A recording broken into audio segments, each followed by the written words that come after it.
Good morning to all of you.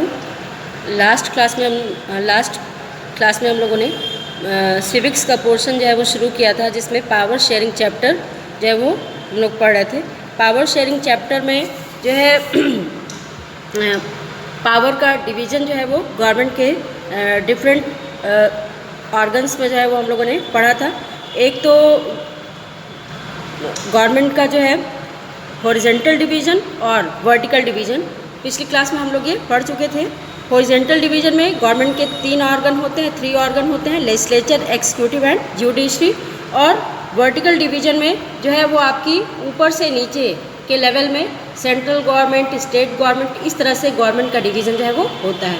आज हम लोग इसका जो है वो तीसरा पॉइंट जो है वो पढ़ेंगे। Power is shared. तीसरा पॉइंट क्या है? Power is shared among various social group which can be based on religious और लिंग्विस्टिक लाइन्स। ठीक, तीसरा डिवीज़न क्या है कि पावर यानी कि जो सत्ता की साझेदारी होती है या सत्ता का जो बंटवारा होता है, वो किसी कंट्री में जो वेरियस सोशल ग्रुप होते हैं, जो कि अलग अलग रिलीजन और अलग अलग लैंग्वेज पर क्या होते हैं, बेस्ड होते हैं, उनके बीच में भी पावर की शेयरिंग जो है वो होती है। यानी कि किसी देश में रहने वाले डिफरेंट सोशल ग्रुप जो अलग अलग रिलीजन पे, डिफरेंट रिलीजन और डिफरेंट लैंग्वेज पर बेस्ड होते हैं, उनके बीच में भी पावर की शेयरिंग या सत्ता की साझेदारी होती है। Community government as followed in Belgium falls into this category where all the major communities get powers relating to their social matters। ठीक, अब इस तरह की जो कम्युनिटी गवर्नमेंट है वो आपके यूरोप में बेल्जियम नाम का एक कंट्री है, वहाँ पर इस तरह की गवर्नमेंट जो है वो फॉलो जो है वो की जाती है या बनाई जाती है, जहाँ पे कि इस कैटेगरी की जो गवर्नमेंट होती है वहाँ पे जो अलग अलग डिफरेंट कम्युनिटी के लोग होते हैं, यानी कि जो अलग अलग मुख्य समुदाय के लोग होते हैं, उन लोगों को अपने अपने सोशल मैटर से रिलेटिंग पावर क्या होता है, मिलता है। यानी कि उन लोगों को अपने अपने सामाजिक मुद्दों से संबंधित जो है वो शक्तियाँ क्या होती हैं, मिलती हैं। तो इस तरह की कम्युनिटी गवर्नमेंट कहाँ पे पाई जाती है? बेल्जियम में पाई जाती है। Also in some countries legal laws are made to represent their socially weaker section in the legislature to ensure broad based decision making। और कुछ देशों में जो है इस तरह के लीगल लॉज बनाए गए हैं, यानी कि कानून जो है वो बनाए गए हैं उस देश में रहने वाले जो सोशली वीकर सेक्शन है, यानी कि सामाजिक रूप से जो कमज़ोर वर्ग के लोग हैं, लेजिस्लेचर में यानी कि आपके पार्लियामेंट में या विधायिका में उनको डिसीजन मेकिंग में यानी कि निर्णय लेने की जो प्रक्रिया होती है उसमें उनको भी रिप्रेजेंटेशन जो है वो मिल सके, इसके लिए कुछ देशों में जो है कानून जो है वो क्या किए गए हैं, बनाए गए हैं। क्योंकि अगर ऐसा नहीं किया जाएगा तो ये जो सोशल वीकर सेक्शन है उन लोगों को देश के डिसीजन मेकिंग में किसी भी तरह का जो है रिप्रेजेंटेशन जो है वो नहीं मिल पाएगा और वो हमेशा ही क्या रहेंगे, सोशली वीकर ही रहेंगे, क्योंकि उनकी आवाज़ उठाने वाला जो है वो कोई नहीं रहेगा। इसलिए कुछ देशों में क्या किए गए हैं, लीगल लॉज बनाए गए हैं, यानी कि कानून जो है वो बनाए गए हैं, जिससे कि लेजिस्लेचर में उन लोगों की जो निर्णय लेने की प्रक्रिया है उसमें इन सोशल वीकर सेक्शंस के लोगों को भी रिप्रेजेंटेशन या प्रतिनिधित्व जो है वो मिल सके। एग्जाम्पल के लिए क्या है, community government style as followed in Belgium, यानी कि बेल्जियम में इस तरह की गवर्नमेंट जो है वो पाई जाती है। फोर्थ क्या है, power is shared among various political party so that there is competition among them to gain majority in the parliament and thus form the government. ठीक, अब यहाँ पर जो है जो फोर्थ टाइप की गवर्नमेंट है, यहाँ पर जो पावर की शेयरिंग होती है यानी कि जो सत्ता की साझेदारी होती है वो बहुत सारे पॉलिटिकल पार्टियों के बीच में होती है। ठीक, अब यहाँ पर क्या होता है कि ये जो आपकी अलग अलग या कई पॉलिटिकल पार्टियाँ होती हैं वो पार्लियामेंट में अपनी गवर्नमेंट को बनाने के लिए यानी कि संसद में अपनी सरकार को बनाने के लिए क्या करती हैं, बहुमत पाने के लिए क्या करती हैं, कंपटीशन जो है वो करती हैं, यानी कि इलेक्शन में पार्टिसिपेट करती हैं। और इलेक्शन में पार्टिसिपेट के थ्रू इन पार्टियों में क्या होता है, कंपटीशन होता है, प्रतियोगिता होती है, और जिस पॉलिटिकल पार्टी को मेजॉरिटी मिलती है यानी कि बहुमत मिलती है वही अपनी गवर्नमेंट को क्या कर पाती है, बना पाती है, यानी कि उसी पार्टी की गवर्नमेंट जो होती है क्या होती है, फॉर्म हो पाती है। This multi-party system provides enough option for the voters to choose from and also keeps the ruling party under pressure to perform better and deliver to win majority in the future। अब इसको क्या कहा जाता है, multi party system कहा जाता है, ठीक, यानी कि बहुत सारी बहुराजनीतिक प्रणाली इसको कहा जाता है। और ये क्या करती है, वोटर्स को बहुत सारे ऑप्शन जो है वो देती है। क्या, कैसे ऑप्शन देती है, अपने रिप्रेजेंटेटिव को चूज़ करने का ऑप्शन जो है वो देती है कि चूँकि उसके यहाँ पर क्या है, बहुत सारी पॉलिटिकल पार्टियां हैं, इसलिए वोटर्स के सामने क्या होता है, ऑप्शन क्या होता है, ज़्यादा होता है कि जो रिप्रेजेंटेटिव किसी भी पार्टी का हो, जो टैलेंटेड होगा, जो क्या होगा, योग्य होगा, उसको ही वो लोग क्या करेंगे, चूज़ जो है वो करेंगे। तो मल्टी पार्टी सिस्टम क्या करती है, वोटर्स को जो है ऑप्शन देती है अपने रिप्रेजेंटेटिव को चूज़ करने का, और साथ ही रूलिंग पार्टी यानी कि जो सत्ताधारी पार्टी है उसको प्रेशर में रखती है, उसके ऊपर ये दबाव रहता है कि वो अच्छा जो है वो परफॉर्म करे, यानी कि जनता के हितों के अनुकूल जो है वो क्या करे, काम करे, जिससे कि फ्यूचर में आने वाले भविष्य में चुनाव में उसको दोबारा जो है मेजॉरिटी मिल सके।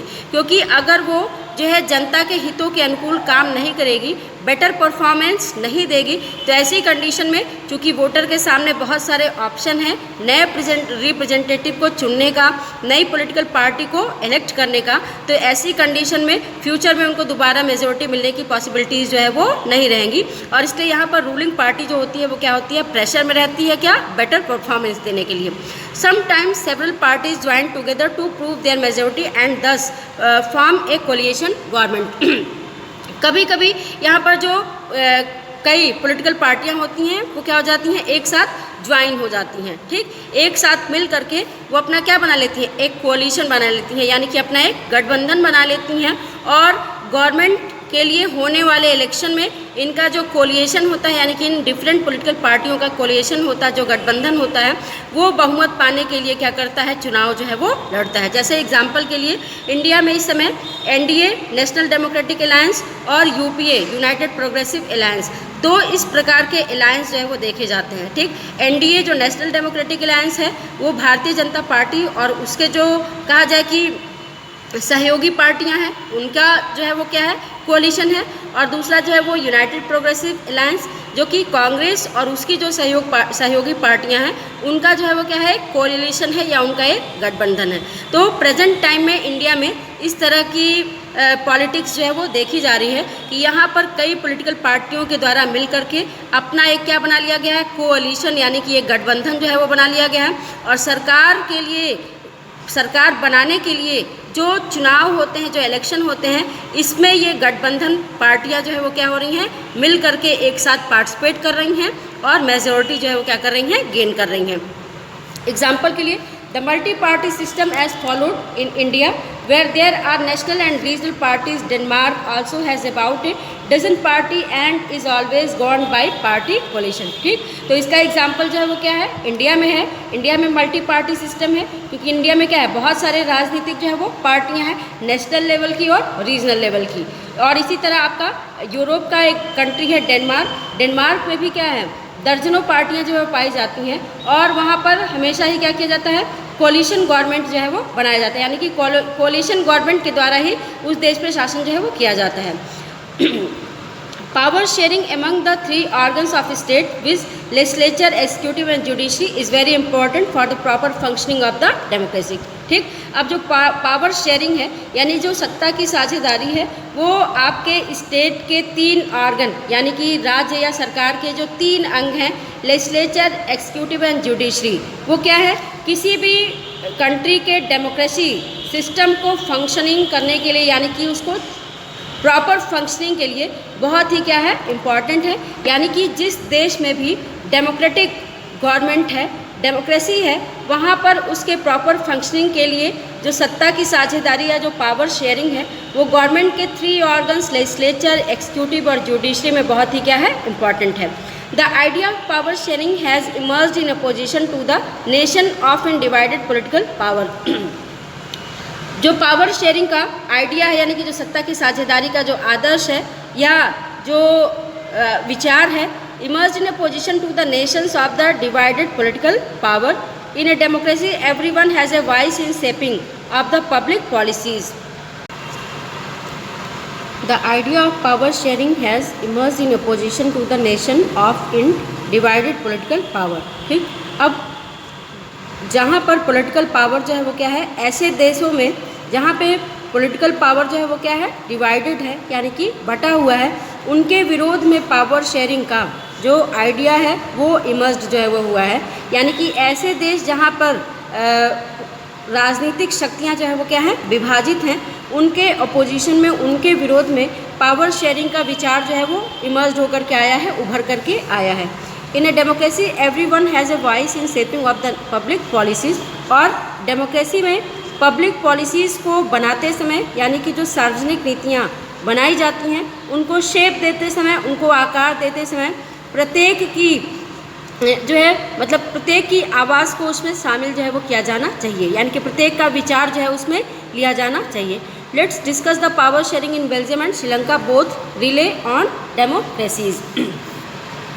फर्स्ट क्या है Belgium? Belgium is a federal state in western Europe. तो बेल्जियम जो है वो क्या है, वेस्टर्न यूरोप का, यानी कि पश्चिमी यूरोप का एक फेडरल स्टेट है। फेडरल का मतलब क्या होता है, संघीय राज्य, राज्यों का क्या है, एक संघ है। It is area wise and population wise smaller than the state of Haryana. और अगर ये एरिया वाइज देखा जाए और पॉपुलेशन के हिसाब से देखा जाए तो भी ये हमारे देश के, यानी कि भारत के हरियाणा प्रांत से जो है वो क्या है, छोटा है। It has borders with the Netherland, France, Germany and Luxembourg. और इस देश की सीमाओं पर, इस देश के बॉर्डर पर एक तरफ जो है वो आपका क्या है, नीदरलैंड है। इधर अगर हम देखें नॉर्थ वेस्ट में क्या है, नीदरलैंड है। और जो है आपका, अगर इधर हम वेस्ट में देखें तो यहाँ पर क्या है आपका, फ्रांस है, ठीक। और इधर देखें ईस्ट में तो आपका क्या है, जर्मनी है। और लग्जमबर्ग नाम का देश भी जो है वो इसकी सीमा पर जो है वो स्थित है। It's ethnic composition is very complex. और यहाँ का जो जातीय संगठन था वो बहुत ही क्या है, जटिल है। कहाँ का, बेल्जियम का जो जातीय संगठन है, एथनिक जो कंपोजिशन है वो क्या है, बहुत ही जो है वो जटिल है। Out of the total population of the country 59% lives in Flemish region and speak Dutch language. Belgium के टोटल पॉपुलेशन का जो 59% है वो फ्लेमिश रीजन में रहता है और वो डच लैंग्वेज को जो है वो क्या करता है, बोलता है, यानी कि डच भाषा जो है वो बोलता है। Other 40% people lives in Wallonia region and speak French. और बेल्जियम के जो 40% लोग हैं, 59% के बाद 59% जो है वो फ्लेमिश रीजन में रहते हैं और डच लैंग्वेज बोलते हैं। और जो 40% लोग हैं वो वेलोनिया रीजन में रहते हैं और फ्रेंच लैंग्वेज जो है वो बोलते हैं। The remaining 1% speak German. और बाकी बचे हुए जो 1% होते हैं वो क्या बोलते हैं, जर्मन बोलते हैं। The capital of Belgium in Brussels where 80% people speak French while 20% are Dutch speaking. और जो बेल्जियम की कैपिटल है, बेल्जियम की कैपिटल कौन सा, बेल्जियम का जो कैपिटल है उसका नाम क्या है, ब्रुसेल्स है। जहाँ पर 80% लोग जो हैं, यानी कि जो उसकी राजधानी ब्रुसेल्स है, वहाँ पे 80% लोग जो है वो फ्रेंच बोलते हैं और 20% लोग जो है वो क्या बोलते हैं, डच बोलते हैं। The minority French speaking community was relatively rich and powerful. और बेल्जियम में रहने वाले जो माइनॉरिटी फ्रेंच लोग हैं, क्योंकि फ्रेंच बोलने वाले लोगों की संख्या जो है वो क्या है, कम है, ठीक, लेकिन वो जो है वो क्या है, रिच हैं और पावरफुल हैं, यानी कि वो क्या है, अमीर भी हैं और शक्तिशाली भी हैं। This made the Dutch speaking community angry who get the benefit of economic development and education much later.